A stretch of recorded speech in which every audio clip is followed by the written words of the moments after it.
the first rehabilitation conversation of the year, hosted by NZRA. I'm Steph Thompson. I work in Wellington with the Stroke Early Supported Discharge Service, and currently I'm on the committee with NZRA. Couple of things. We host these rehab conversations. We're doing 5 across the year, and managed to do them through membership. So if you're not a member, please do consider becoming a member. It's only $25 for the year. We'll have 5 rehab conversations for the year. And we are also very excited that we are co-hosting a rehabilitation conference in Christchurch in July this year with the Rehab Medicine Society of Australia and New Zealand. Conference theme is Building Lives, and NZRA members will get a discount on registration. So maybe another incentive to join. I will open with a karakia and then introduce Fi, who's going to talk today. So, tū taua mai I runga, tū taua mai I raro, tū taua mai I waho, tū taua mai I roto. Kia tau ai I te mauri tū, te mauri ora ki te katoa. Haumie, huie, tai kie. All right, so Fi is going to talk to us today about climate change, adaptation and rehabilitation. Associate Professor Fi Graham teaches interprofessional postgraduate rehab at the Rehabilitation Teaching and Research Unit at the University of Otago. Her research interests span rehabilitation with children and families, telehealth to improve access and equity, and rehabilitation implementation research. She lives and works in Otautahi, Christchurch. Fi's going to talk for around about 25-ish minutes, and then we will have a facilitated discussion.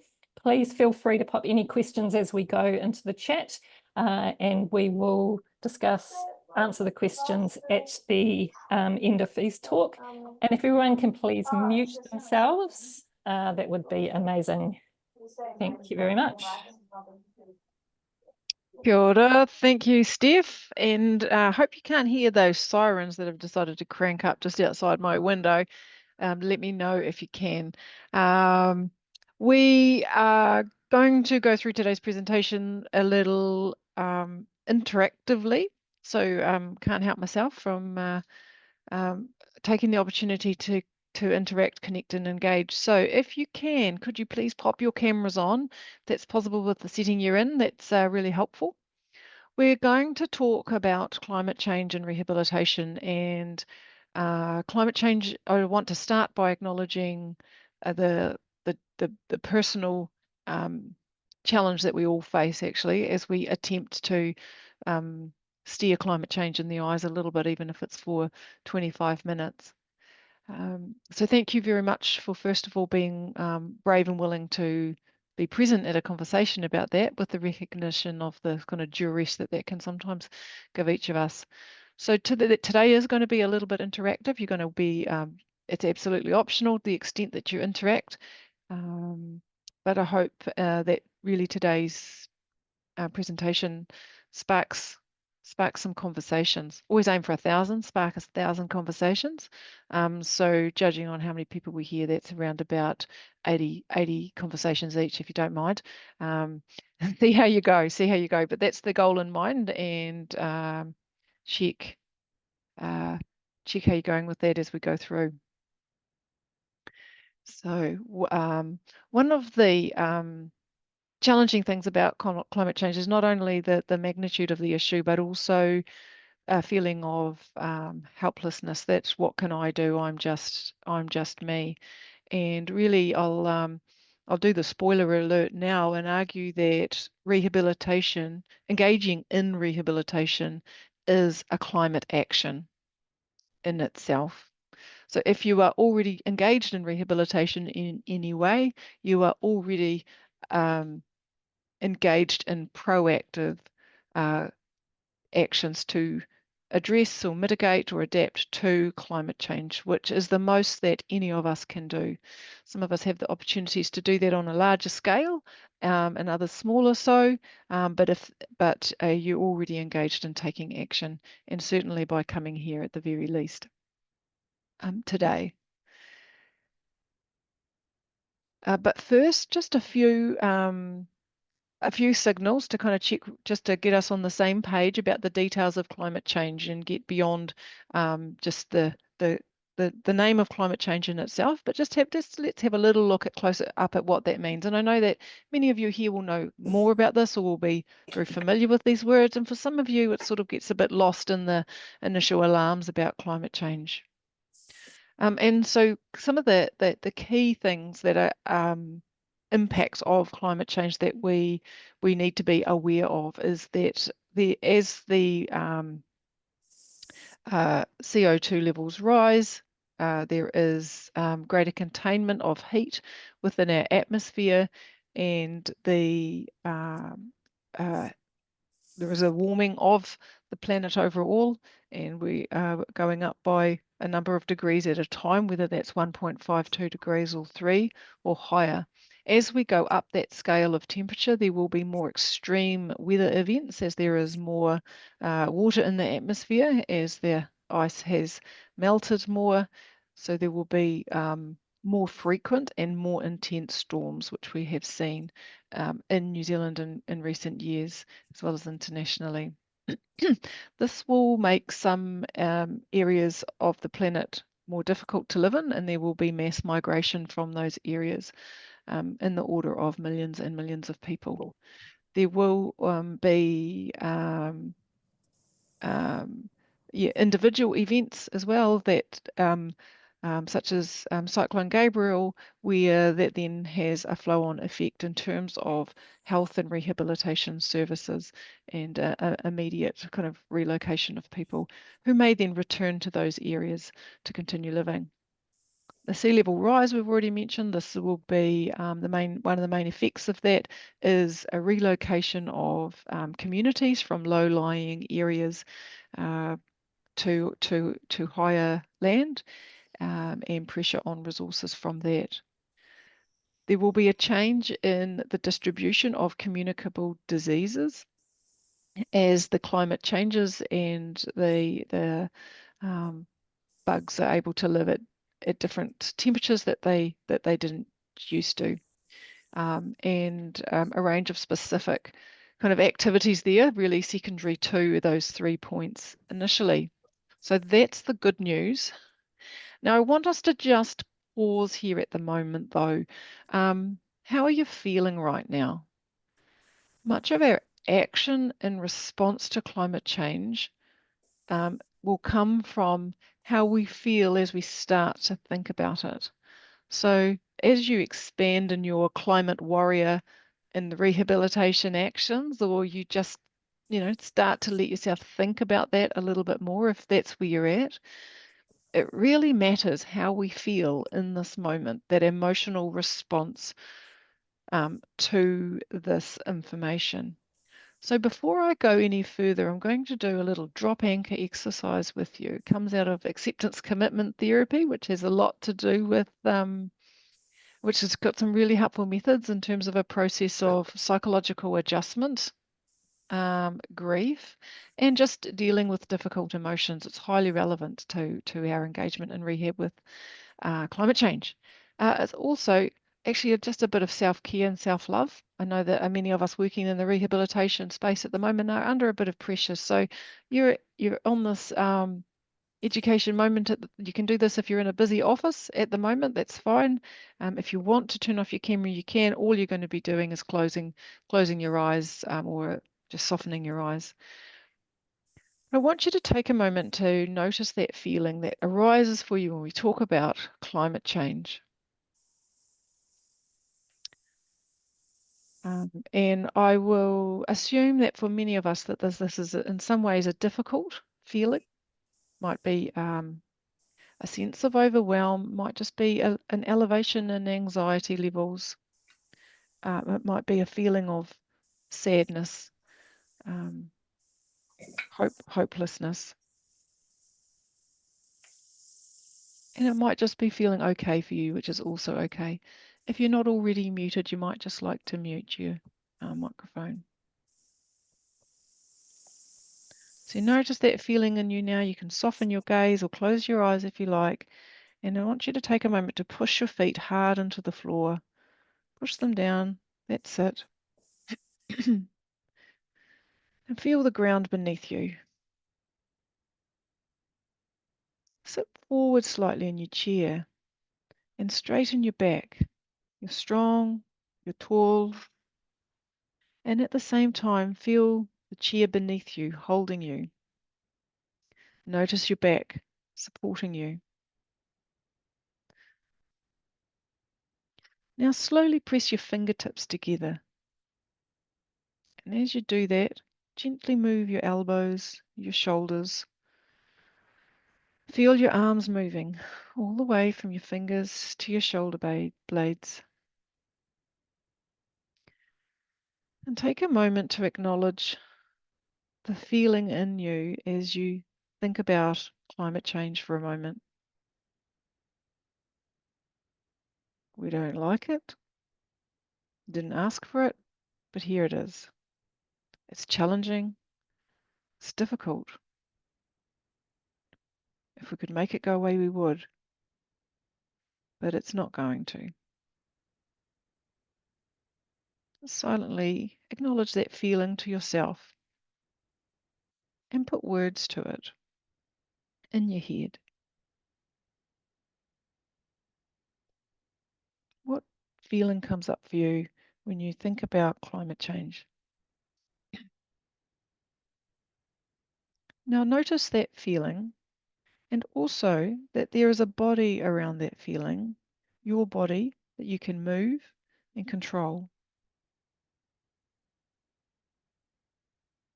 Breathe life into that body. Breathe a bit of energy in. Straighten your back. Notice your whole body, your hands, feet, arms, legs. Gently move them. Feel them moving. Take a good stretch. Notice your muscles as you do this, stretching. Press your feet into the floor. And now also look around the room for a moment. Look up, down, side to side, and notice 5 things that you can see. Just name them silently in your head.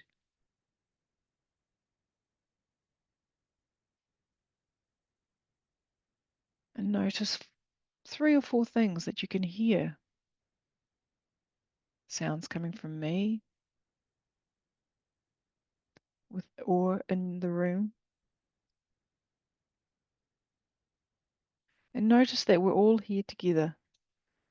We're thinking together about this difficult problem.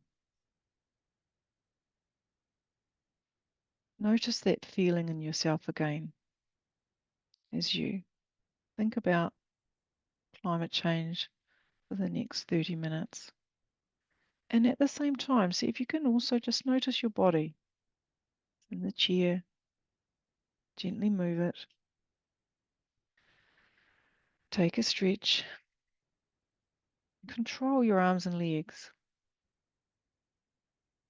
Notice the room around you.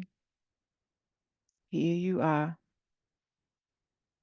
Notice that we're here together, thinking and working together around climate change. Notice that feeling in you now. What's shifted in it? How's it changed? Connecting in with your body and your breath. At those times that you notice your emotional response to climate change comes up, a difficult emotional response, and see if you can connect that feeling in with your body, where you are at the moment, and the things around you. It's one strategy, might be helpful to support you to be able to stay grounded in yourself as you apply your thinking to this climate change situation. You might like to, you might have some other strategies that you also do around time and nature, larger body movements, breathing, or other formal practice. If you'd like to share those with us, pop them in the chat. What is it that helps you to stay grounded at times when you're having a peak experience in an emotional response? And when we start to acknowledge that, we can start to more proactively go about taking actions, very small, very large, having conversations about climate change that are things that we can do to make a difference.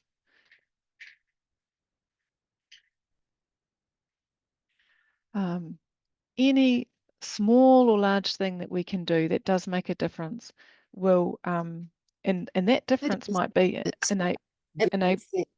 enabling looks us. like She's enabling us to engage in thinking about climate change can help to reduce the impact of climate change. So it's very clear from the science that there will be changes irrespective of anything that we do at this point.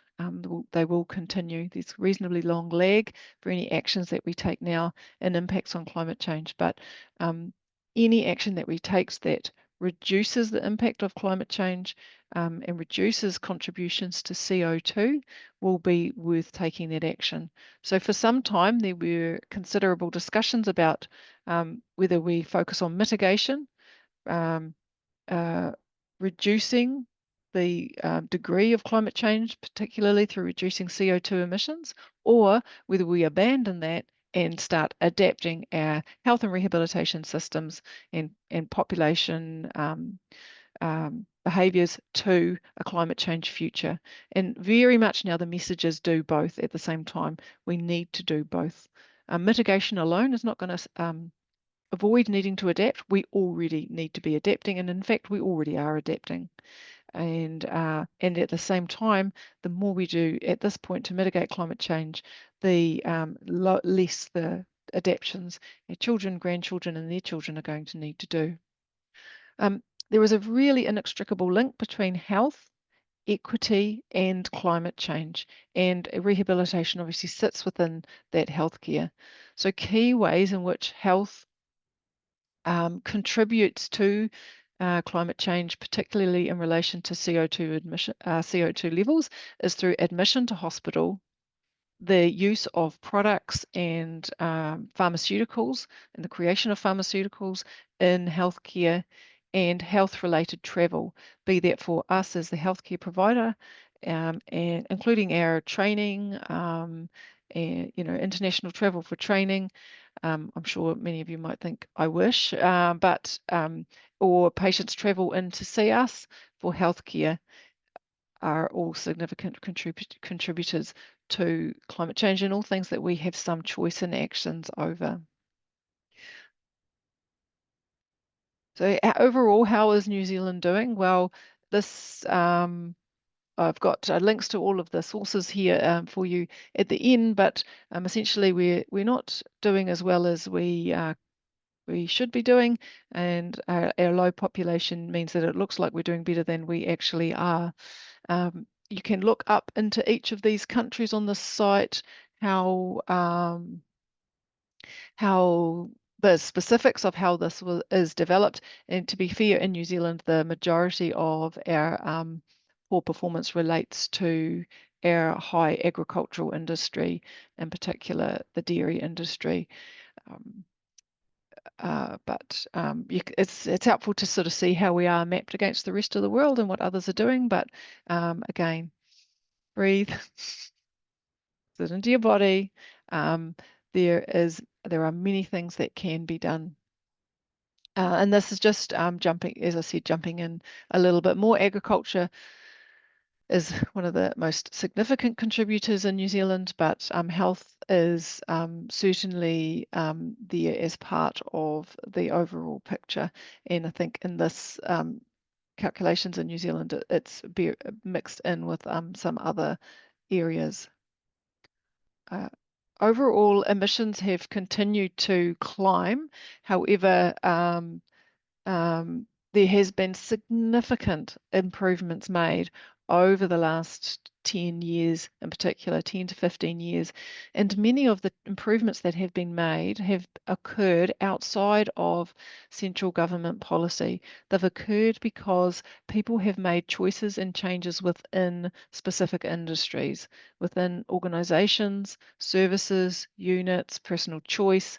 Whether you buy an electric car or not, for example, right down, right up to specific government agencies or in NGOs. So you can see that the track we were on around 2014, can you see my mouse wiggling around on that screen, was substantial bad news. And however, where we have started to move to is considerably less than that. So yeah, health sector, we covered that. Yep.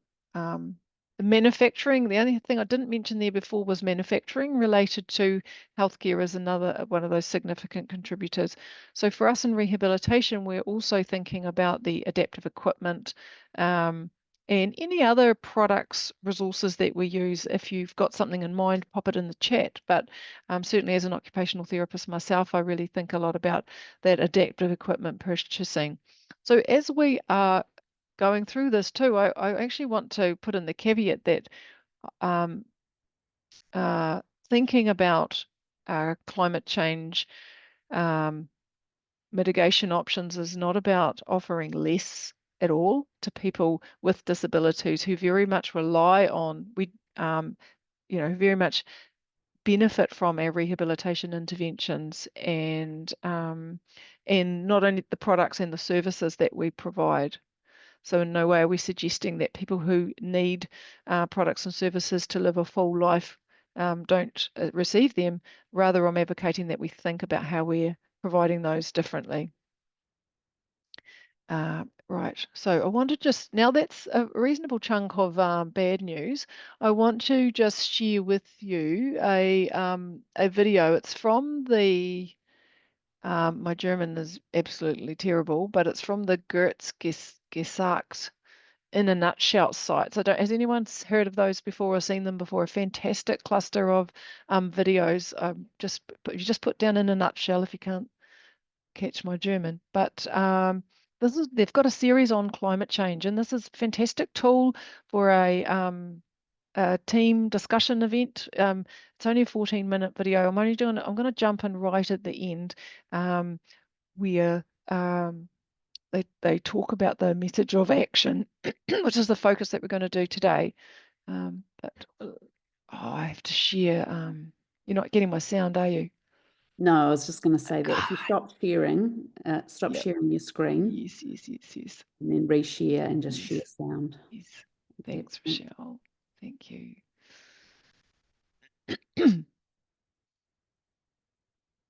Okay. The situation is still dire and serious, so what's the point of focusing on this side of the story? The trap of hopelessness. Climate change can feel overwhelming and make your future seem bleak. The sadness and hopelessness that many people feel is real and very destructive because it causes apathy. Apathy that is only serving the fossil fuel industry that is still delaying change however it can. In a sense, they have weaponized hopelessness. We are now in Phase 4 in the public debate about rapid climate change action. Phase 1 was, climate change is not real. Phase 2 was, climate change is real, but not caused by humans. Phase 3 was, climate change may be caused by humans, but it's not that bad. Phase 4 is, climate change is no longer avoidable. We are doomed, and it doesn't matter what we do. If we want the world to change, we first need to believe that change is possible, and we have an abundance of evidence that it is.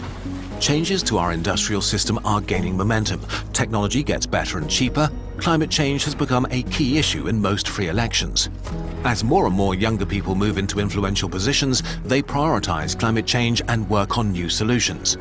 In 2022, most governments not only acknowledge it, but set their own net zero goals. in democratic and autocratic countries. The results of years of fighting a steep uphill battle are now clearly visible. The pressure needs to keep increasing to make sure that the promises made today are actually kept. Climate doomerism is the equivalent of giving up, even though you can still prevent not just the worst case, but also mitigate most of the bad things, make changes in time to adapt better, and prevent the poorest from suffering. That is why hopelessness and apathy are so dangerous. If the last, in many ways wasted decade has shown anything, then it's that progress is being made, and that dire scenarios are just predictions, not our sealed fate. As of 2022, based on current global policies, we will end up in a 3 degrees world. Now it's our job to yet again prove the predictions wrong, despite how serious and urgent things are. To turn that 3 degrees into a 2 degrees and then see where we can go from there. For that, we need hope. And we hope we gave you that today, at least a little. That you feel that things are serious, but also that you have a future. That you can have kids without dooming them or the world. That taking action today is worth it. And that despite powerful industries doing everything to delay it, society is changing. If you need a more concrete roadmap of what you can do personally, we're working on a follow-up video to talk about that in greater detail. Doomerism, inactivity, and weaponized hopelessness are the only trump cards left for the powers that don't want change. Don't let them win.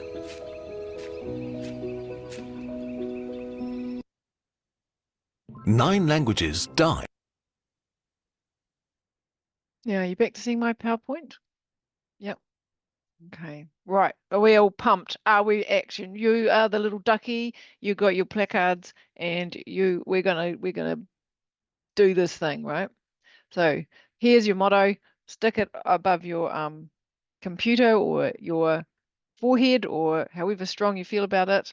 Okay, participation in rehabilitation is a climate action, and let's just talk through how that is the case. And that applies whether you are a recipient of rehabilitation or a rehabilitation provider. So if we think about the choices that we make now and how we do rehabilitation currently, the choices we make about a high carbon or a low carbon solution to a problem, we are engaging in climate action. If we are in a position that we can get involved in planning service design for the future, then we are engaging in climate action. So you might be a new grad, or you might be, in which case your options for around planning and advocacy and adaptation of services is lower. But now is the time to start thinking about it, and don't underestimate the power of raising it as an issue. It's only because people, do you remember, like, what was it, 15 years ago? It was a really awkward thing to raise climate change in conversation, because you weren't sure if people would be, lots of people might be climate deniers, or it was just a really awkward thing to perhaps raise in a team meeting. No one else was talking about it. Who's in teams at the moment where climate change is talked about freely, regularly? Matters of sustainability. Hands up if you're in that kind of environment. No. I know Pauline's in a university environment. Different. So if you were to go away today, and before the end of today, you've mentioned climate change or sustainability to someone, and particularly the messages of optimism and hope, you have done a massive pivot. The number of people that are on here today, that's a lot of conversations and a lot of alerting that's gone on. But also opportunities when you're in, moments of influence or meetings with, people that have wider levels of control. You also, double up on the power of that sort of statement. And many of us have choices most of us have choices in the way that we might go about rehabilitation, or how proactively we might respond to it as a recipient of rehabilitation. And Yeah, and also in terms of advocating, so many of those steps there are around just simply the conversations that we have. And yes, there are larger magnitude changes that I'll talk to you a little bit about in a moment, but I wanted to flag first of all to you the simple action of asking the question, of making the comment, and noticing whether you're tempted to engage in a conversation around climate change from a doomerism perspective, conveying doomerism, or conveying empowerment. This has a really big effect on the people around you, and it will impact on their emotional response to climate change and their subsequent choice of action, whether this is something that they're going to avoid talking about and thinking about, or to lean into and think about doing. As a researcher, we go into lots of different areas of the literature, and as I went into the climate change and sustainability literature, planetary health, the amount of free resources that are available to support actions is phenomenal. So I do encourage you to look around there, from activity suggestions to posters and working, work toolkits and so on. This is the United Nations Sustainability Development Goals that all countries are kind of scored against or monitored on. And if you might already be very aware of these, which is fantastic. But at all levels, from nationally to internationally, the New Zealand government needs to answer to the United Nations on their performance in each of these sustainability development goals. So whether our current government chooses to ignore that or water down their climate actions, or we've got a government that is striving very overtly to do more and do better, they still have to answer to the UN on their progress. Increasingly, this will become a marketing flagship for many organizations, large national and international organizations and governments. They'll kind of have their report card on climate actions and orientation around sustainability, including our health systems, and any large private companies or NGOs really need to make sure they've got really strong messaging about that. So for example, because that's how people will be looking toward investment in that company, employment by that company as well. So if you're wanting to get the best and the brightest, then organizations need to be increasingly ready. If you are getting back to these sustainability development goals, however, you'll notice that they look really broad, and that is because addressing climate change is highly interconnected with a number of things. But one of the primary things, often it's been a real environmental focus in the past, or environmental health, but in ecosystems, but the link between health, equitable health, and climate change is one of the most compelling and significant connections. So we're not going to achieve any climate change results unless we're bringing everybody with us. So hence the focus on equity. And also in terms of health, as the climate changes, addressing and meeting people's health needs is going to be very significant. But even in this current environment, a healthy population requires less health services. So keeping well, staying well is going to directly mitigate a lot of climate change in itself, which is the central focus of rehabilitation, is it not? So two of the key concepts in rehabilitation I alluded to earlier is around mitigation, avoid contributing further to the CO2 problem, and adaptation, building resilience and equity. Most of the rest of the presentation today, I'm going to focus on mitigation, because that's what most of us here have within our remit of control or influence. Resilience and equity, conversations around adaptation and actions are largely at the whole organisation level. And certainly if you are moving into that area or are in that area, we really need to see more proactive adaptation planning in New Zealand beyond moving people from low-lying land. But it is around designing for the future. And a large part of that is making communities more resilient at a very practical level in terms of water and waste infrastructure, but also in terms of psychological resilience is not to be underestimated. And improving health equity, if there was something that we can build in now for the future, is absolutely addressing any health inequity as we can. So that's around thinking about how good is the match between the rehabilitation services that we offer now and what people who are at the are receiving inequitable health and rehabilitation at the moment as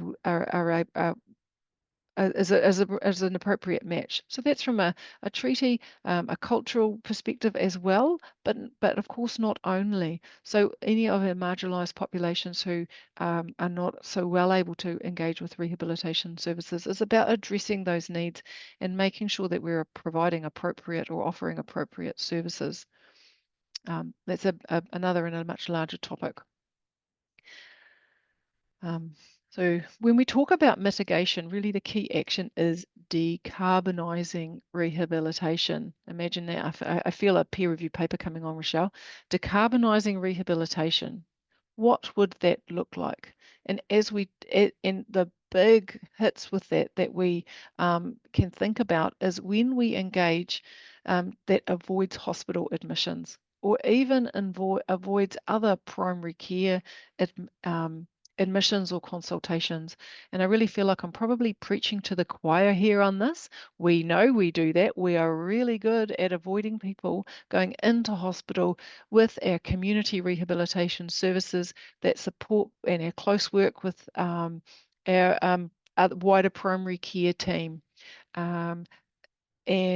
So part of our role is being really public about that, linking the work that we're doing to mitigating climate change. Is getting attention at multiple levels. Really be brave, lean into asking those questions and starting those conversations, describing that and noting the hospital admissions avoided and thinking about that in the context of climate change. Any admission to hospital is automatically a massive jump in carbon cost of the health needs, addressing the health needs of that individual. That individual has every right that all of their health and rehabilitation needs are fully met.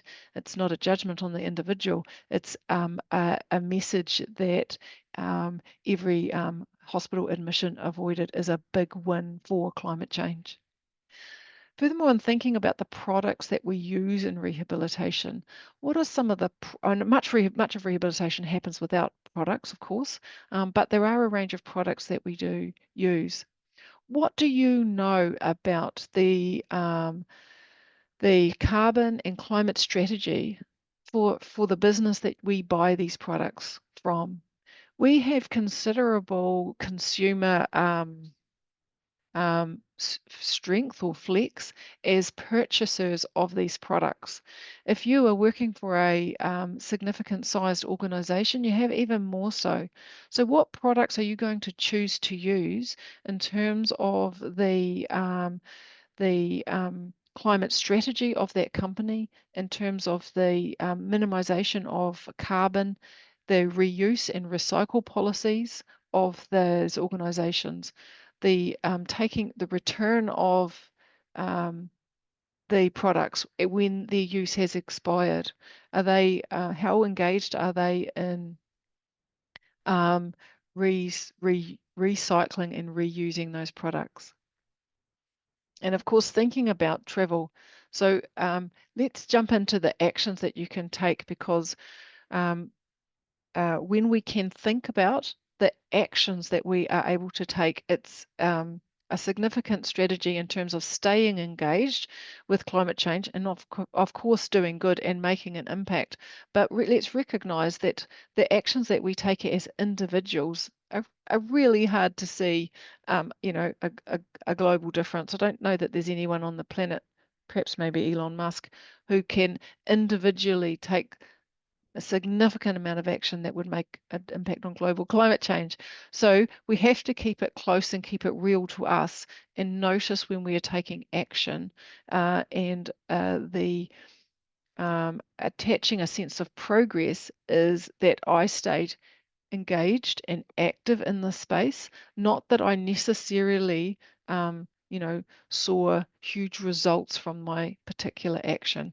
Monitor that for yourself personally, but recognize that it's continuing to take action, which is your climate warrior action, rather than that you kind of fix the planet. Thinking about the kinds of changes that we make on this kind of effort impact quadrant can also be really helpful. So sometimes when we talk about climate actions, we think, oh yes, we must make all these posters and remind everybody to turn the lights out at work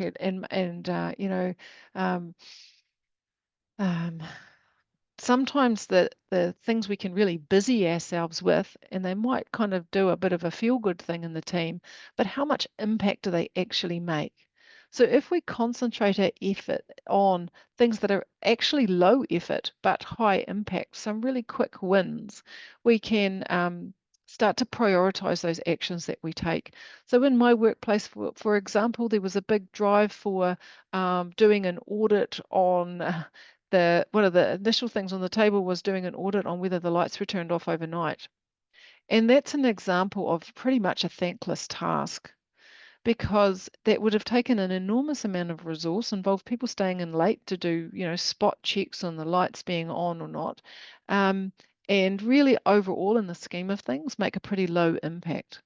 What we did instead was monitor flights in the organization as one signal of carbon emissions in the organization. Flights and waste are the two biggies if you had target areas to look at, and they can be addressed in low effort, high impact ways. So once we start to monitor how much flying are we doing, and what are some of the choices that we're making around flying, either to our interprofessional education, to people receiving or accompanying people receiving rehabilitation, or requiring people to come to us for rehabilitation. These are examples of carbon emissions, and at a great on a broad level, they're not really that difficult to map. Now, once you've got your kind of mapping tool set up for those, and there are resources online to support you to do that, then it doesn't really, you can start to have some more direct conversations about the choices that you're making. I'm not saying never fly. There might be really good reasons where there's quite substantial benefit from doing that, but to pause and think about where is the distribution of that cost going, and the cost, the carbon cost going, and how could we make some more proactive choices around that? So, for example, in my organisation, it unearthed that some members of the organisation are still routinely fly first class. Like the carbon emission of first class travel compared to economy is significant. That's really the carbon cost of 2 or 3 flights rather than one. What are those things for you? And deciding what's a high or low effort is a personal local conversation. So it might not be a high effort for you because that's something that you really enjoy doing anyway, or that you've already got systems in place for. That same thing might be a really high effort for someone else. And secondly, focusing on major projects. And this is things like, now within many of, if we feel like we're in low areas of impact, it might be you've got to do a project within your postgraduate paper. What could that project be on that relates to climate action? I'm doing my CASP or other performance appraisal project as part of my performance growth. I've just noticed the time. OMG. Are we finishing in 10 minutes, Rochelle? Is Steph? You're telling me yes, aren't you? I can't see any notes. You've probably been chatting with me for the last 15 minutes. Let me go just to this two quick slides. I'd highly recommend this article by Pellstrom with really specific ideas, but he's essentially arguing around those same two things around engagement in healthcare and carbon intensity. And these are just general solutions for healthcare reducing carbon. And where would you map rehabilitation on that? Personally, I'd map it on just about anything. Highly advocate for offering telehealth first and focusing on coaching type interactions with people. And one of the key things around that is that it often reduces the need for adaptive equipment when we use a coaching, highly collaborative communication approaches to make sure that we're avoiding any really, at the heart of it, unwanted equipment or disused equipment, so that our people that we're offering rehabilitation with will be really honest with us about that, and we can just have a non-judgmental, honest conversation about what we're going to do about that. We've talked a lot about talking, just simply starting a conversation. That's something all of us can do right now. And certainly just emphasising a focus on rehabilitation that's evidence-based, enables participation directly and is client-led in itself, especially in relation to equipment and further health and rehabilitation interventions. We've talked about cradle to grave thinking, and I just want to open it up for discussion at this point.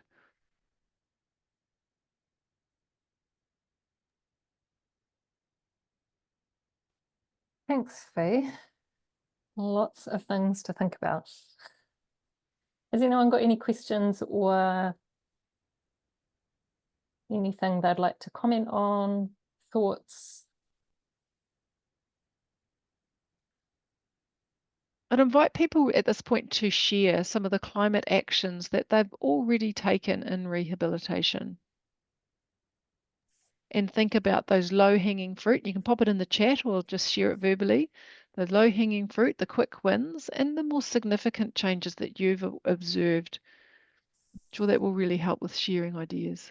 Hello, I'm Tanya. I'm an occupational therapist up in Auckland. Several years ago at the rehab centre where we work, it's more a community centre, but I realised that there was absolutely no separating of waste. It was all going in landfill, which I was absolutely horrified about.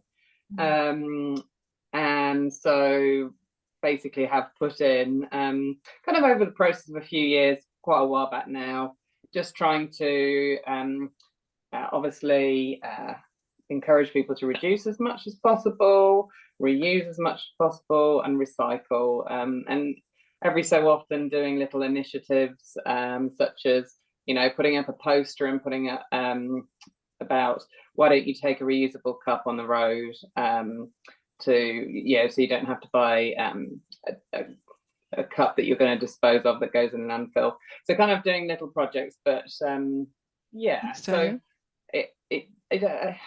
I get frustrated because I go and check the compost bin and things are in it that shouldn't. I look in the bin that probably shouldn't have much at all in it to go to landfill, and it's got all the paper towels that can go in composting. But I guess you just got to keep trying and educating. I think I've lost a bit of my mojo recently, and it's really, I really appreciate this fee, just having opportunity to remind ourselves that, you know, how we can look at being part of rehabilitation and how it can, how we can see that as participating in climate action.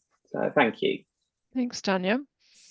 I'd like to showcase actually a place called Seating to Go that many of you would have heard of, and they have they put their hand up a few years ago for taking part in some telehealth research around complex wheelchair and seating assessment. They're very complex, and they've moved a significant amount of their work now to telehealth with and this is an area of rehabilitation that is one of those ones that people, you definitely need to do that hands-on. That definitely needs to be done hands-on. And some parts of it, yeah, sure, definitely do, but not nearly as much as we think. And simply offering telehealth and building that into our chain of communication is, as what part of what we routinely offer. It's a significant impact. There's also a number of climate action groups for healthcare professionals that you might like to connect in with. There's Climate Action Aotearoa, for example, and there are others as well. I noticed that their motto is when one reed stands alone, it is vulnerable, but together they are unbreakable. Ki te kotahi, te kakaho ka whati, ki te kapuia I kore I e whati. I know one of the benefits of having COVID, of having had a COVID period, and although we don't like to think of the COVID period where we're at home, one of the benefits of it was that ACC actually allowed us to do telehealth. And until then, we weren't allowed to do telehealth as of right. And so thank goodness for COVID, right? Telehealth is now one of those allowed activities that they allow us to do. So, yeah. Yeah, it's amazing what can change. Just one other thing I was going to say is that I know we purchased a hybrid recently, and one of the comments that we quite regularly hear from those who have electric vehicles is that they say, well, guess what? It's not really good for the earth. I don't know if you've heard that, right? What? Say that again, sorry? Where people who are opposed to electric vehicles, Oh, yes. It's that, well, it's not good for the earth. And possibly in China where they're using some of the chemicals, maybe it's not good for the earth there. But what I can say is this, that in my spot above my house is less smog because I'm using an electric vehicle. And so, and I understand that there may be more smog in China, but where I'm living, there is less smog. It's it's not that I want to be selfish, but the reality is that I'm making it healthier for me and my family and the neighborhood here if we do it, if we use it. So. Yeah. Hey, kia ora, tipster. I appreciate the debate too, but overall the message for renewables and electric is still one of the stronger messages in strategy use.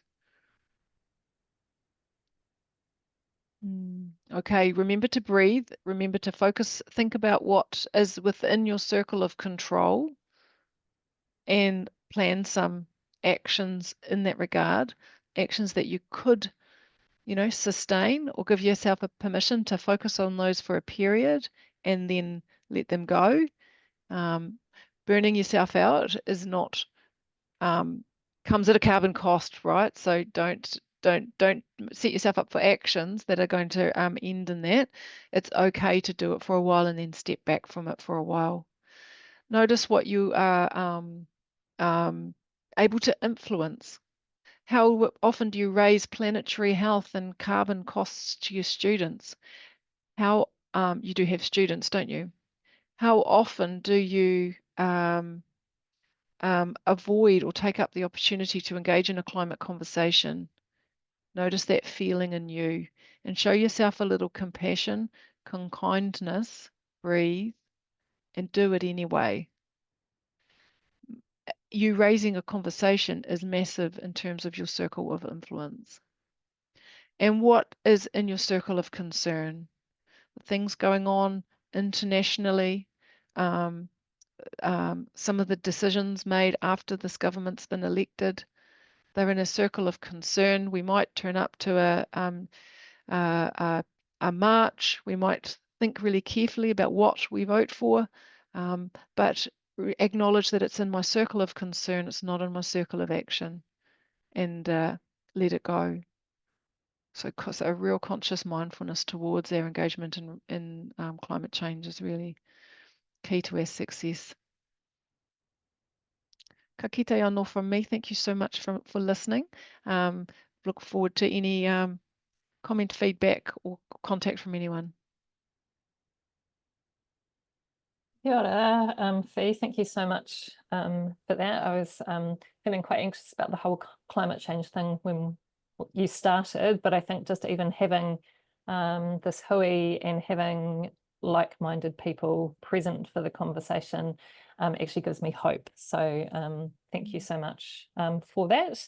Thank you everyone for attending, and I would just like to close with a karakia. Ko he hiri, ko rā rama, ko o te whakaaro, ko o te tangata, ko o te aroha. Te pou e here nei i a tātou, Mauri ora ki a tātou. Haumie, hui, taiki. Kia ora, thank you everyone, and have a wonderful afternoon. Thank you. Ka kite. For those that were asking if the slides were available, Faye, are you happy to make Oh, this yeah. available? Sure, no Yeah, problem. and so the slides and the recording will be sent out to everyone who registered for this event. Thank you so much. Thanks, everyone. You want to stop recording, Steph?